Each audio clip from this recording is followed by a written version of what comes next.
G'day mate, my name's Margie and I'm an Australian currently living in America. Today's video is going to be a breakdown of Bluey Season 3 episode Driving. If you're new to my channel, I do Australian versus American content as well as Bluey content. If either of those things interest you, please make sure to hit that subscribe button down below.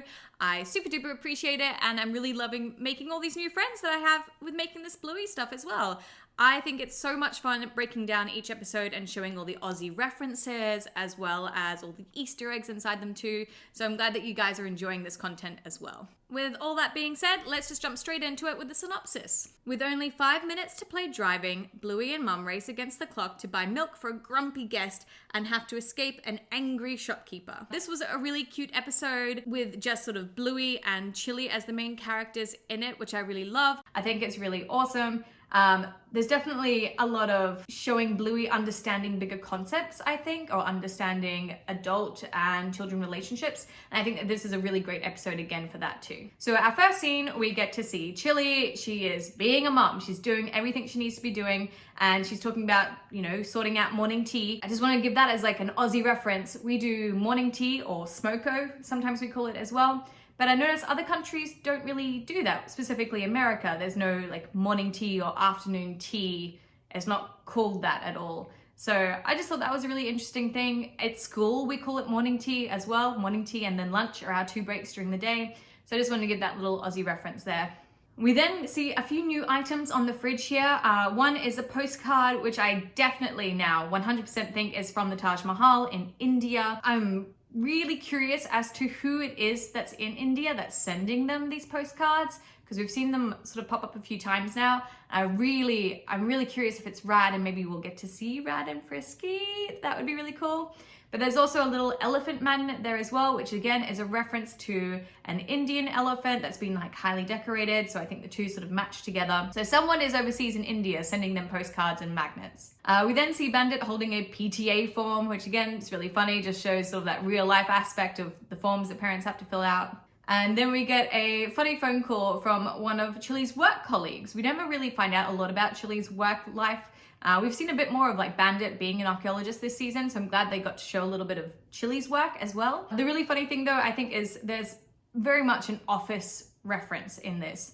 So Madge is a character in the US Office series, and then Jenny is a character in the UK Office series.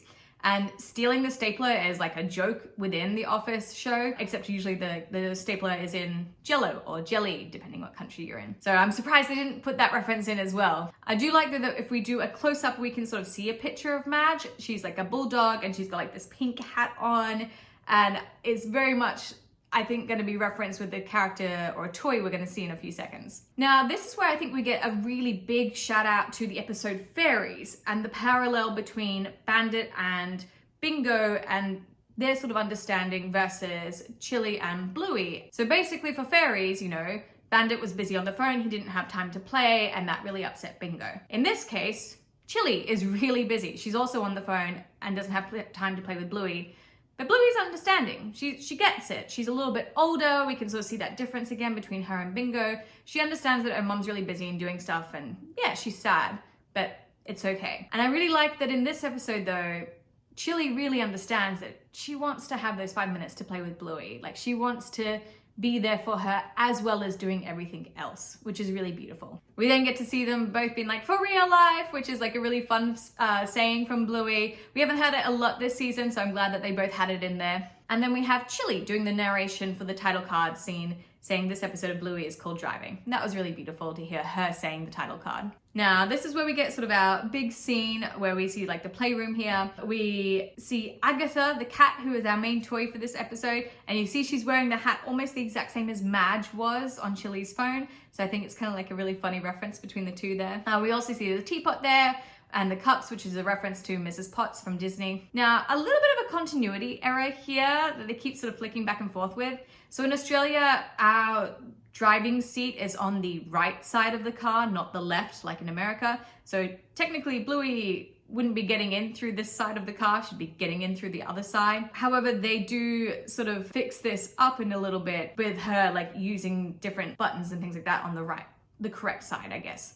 So I just want to point out the continuity area. Now, when we see them sort of driving, we get pictures in the background. One of the pictures is like, you know, sun and the mountains. I think those mountains might be the Glass House Mountains where Bluey's school is. So a cool reference to something that we've learned from this season. Now, this is where they've corrected the driving error before. So yes, if you're driving in Australia, your windscreen wipers would be on the left, whereas your indicators are on your right.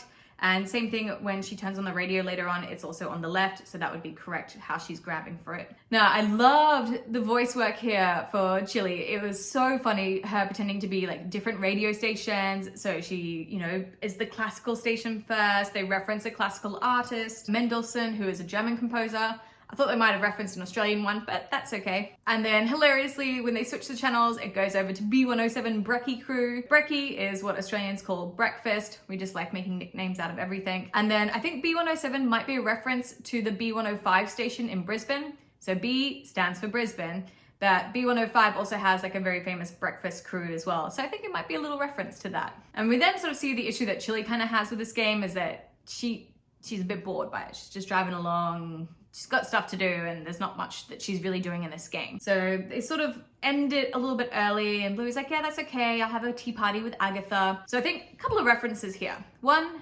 Agatha might be a reference to Agatha Christie. English people love having tea. Agatha Christie is quite famous. She's an English writer as well.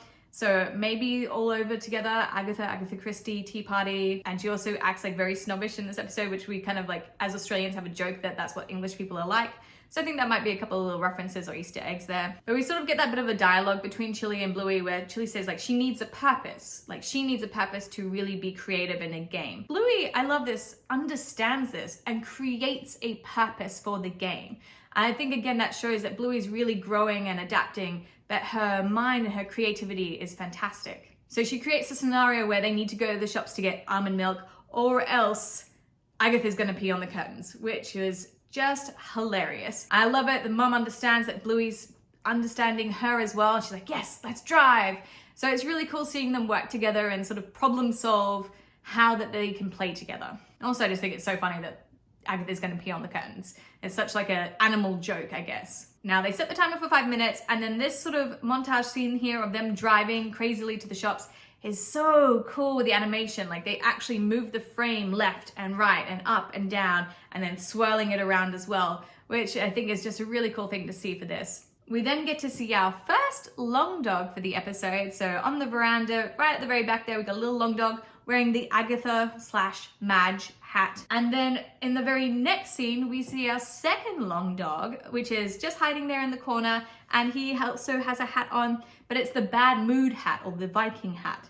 So that's really cool that we got 2 long dogs for this episode. Makes up for not having a long dog and pizza girls. We then get some really awesome music again from Chilli. So she says, you know, put on fast driving music. And then she just starts like beatboxing, calling it Robot Nation.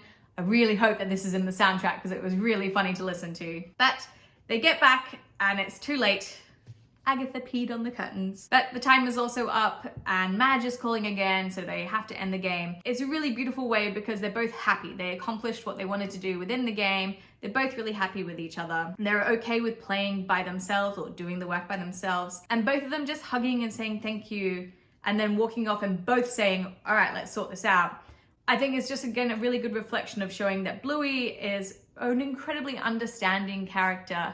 And I know some people in the past have had like, I know she's not their favorite, like they prefer Bingo, but I think Bluey's really coming into her own this season and showing that she is a lot like Chilli as well, which I really love. But she also has those funny aspects like Bandit sometimes where she just wants to muck around. So overall, this episode I think was a really nice one. Again, just focusing on the 2 characters and their relationship with each other. And I absolutely adored Agatha the cat. I think she's one of my hilarious characters for one of their toys. Like it's up there, top notch. So I hope we get to see more of Agatha again later on. Otherwise, what did you think about this episode? How did you feel just focusing on the 2 characters and not expanding it out? Is it one of your favorites? If you saw any other Easter eggs or Aussie references, please let me know in those comments down below. Otherwise, you know what to do. Hit that big thumbs up button down below. I super duper appreciate it. And don't forget to hit the subscribe button while you're there as well, because I will see you in another video called Tina. All right, bye.